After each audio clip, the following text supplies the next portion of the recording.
Bismillahirrahmanirrahim. Assalamu alaikum, dear girls. Today I am going to deliver lecture 4 physics second year. This is chapter 11 electrostatics. After listening to today's lecture, you would be able to understand Gauss's law, its definition, explanation and mathematical representation.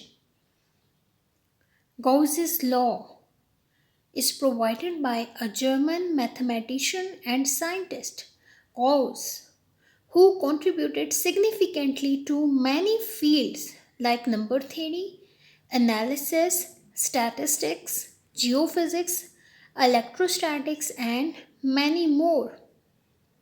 Previously, we discussed Coulomb's law, which is used to find out electric field. Just like Coulomb's law, Gauss's law is also used to calculate electric field of any given charge distribution. This law provides a simple relationship between electric flux phi through any closed surface to the total charges inside that surface. These charges inside the closed surface can either be a single point charge or can be number of charges. Definition: Gauss's law states that the net electric flux through a closed surface is equal to the total charge Q enclosed by the surface divided by permittivity of free space epsilon naught. Permittivity is ability of a substance to store electrical energy in an electric field.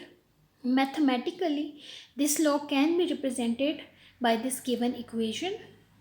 Phi is equals to Q by epsilon naught. Here, phi represents electric flux, Q is charge enclosed in that surface, and epsilon naught is permittivity of free space.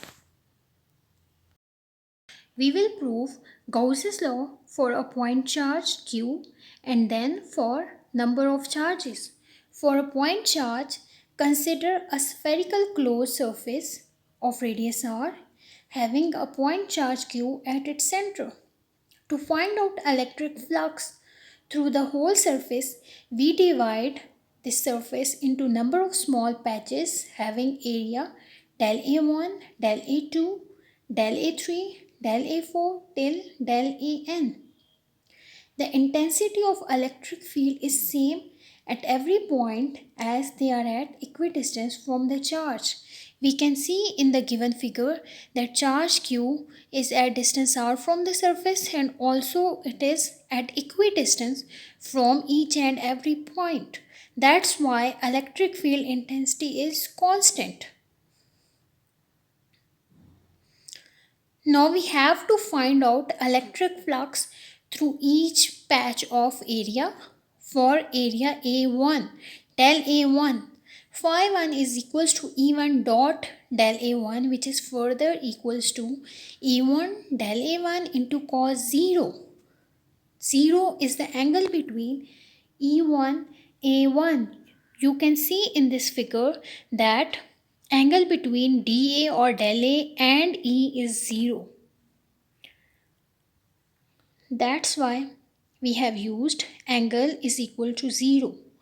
Cos 0 is equals to 1. So further this equation phi 1 is equals to E1 del A1. Now for area A2, phi 2 is equals to E2 dot del A2, which is equals to E2 del A2 cos 0.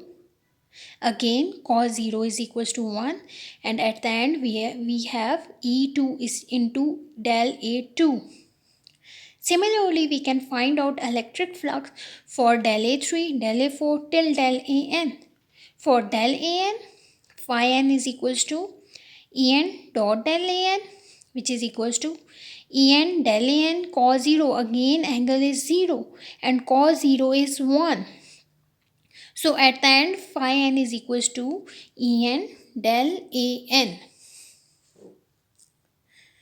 Now we have to find out total flux.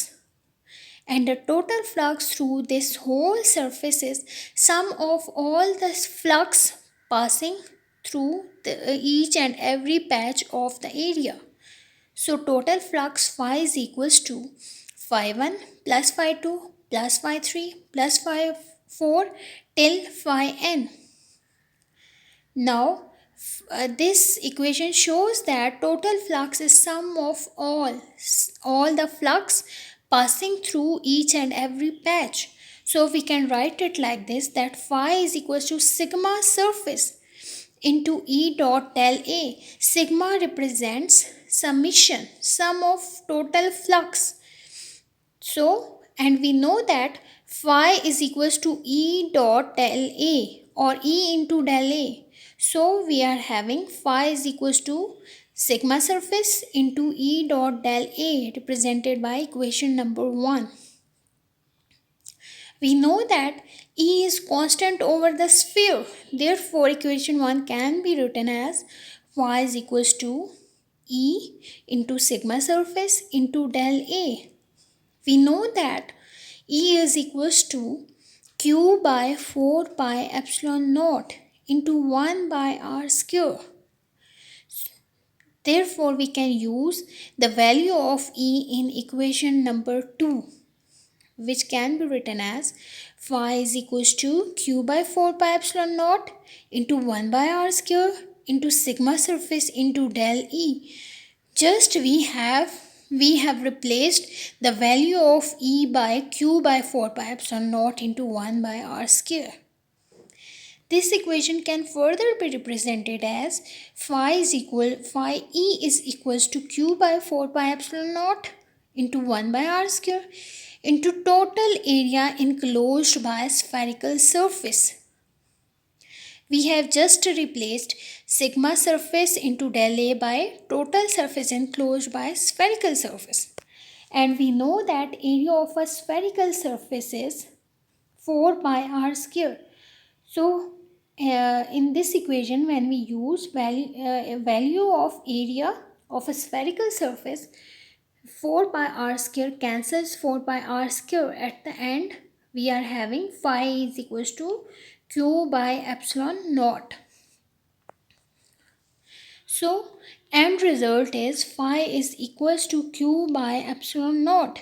From this relation, we know that electric flux does not depend upon shape or geometry of a closed surface, but it depends upon medium and charge enclosed by that surface. We will prove Gauss's law for number of charges. For that purpose, consider an irregular closed surface S as shown in figure, and the surface is having point charges Q1, Q2, Q3 till Qn. The total flux due to all the point charges flowing through the closed surfaces can be represented as phi E total flux is equals to phi 1 plus phi 2 plus phi 3 till phi n, which shows that sum of flux due to each point charge, which can be further represented as phi is equals to q1 by epsilon naught plus q2 by epsilon naught plus q3 by epsilon naught till qn by epsilon naught. Here in this equation, the term 1 by epsilon naught is constant. So we can write this equation as phi is equals to 1 by epsilon naught into q1 plus q2 plus q3 plus till qn. So this equation shows the sum of all the charges, which can be represented by sigma. Hence phi E is equals to 1 by epsilon naught into sigma q. Sigma q represents total charge enclosed in the surface. So at the end, phi E is equals to q by epsilon naught.